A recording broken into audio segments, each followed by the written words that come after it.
নাইরোবির এক ব্যস্ত গলিতে প্রতিদিন বিকেলে দেখা মিলত ছোট্ট কালো বিড়াল কিবার। আশপাশে মানুষজন তাকে খুব একটা গুরুত্ব দিত না, কিন্তু কিবার চোখে ছিল অদ্ভুত দৃঢ়তা।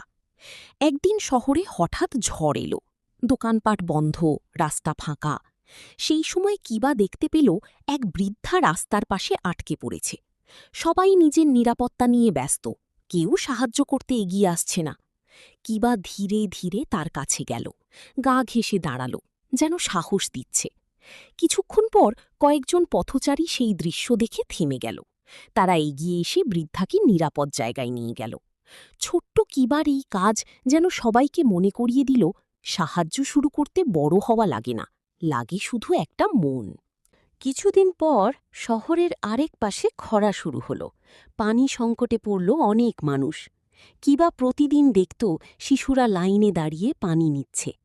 একদিন সে দেখল এক ছোট ছেলে নিজের বোতলটা অন্য এক অসুস্থ বন্ধুকে দিয়ে দিল।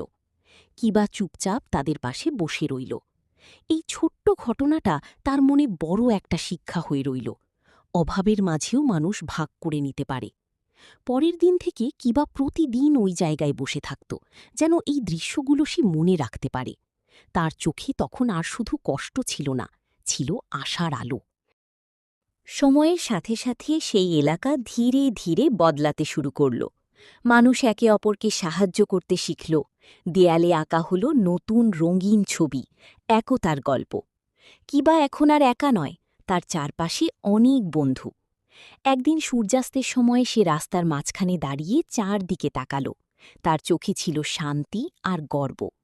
ছোট্ট এক প্রাণী হয়েও সে বুঝেছিল পরিবর্তন শুরু হয় ছোট কাজ থেকে।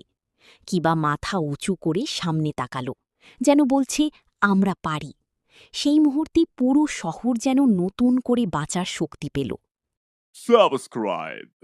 Subscribe to my channel.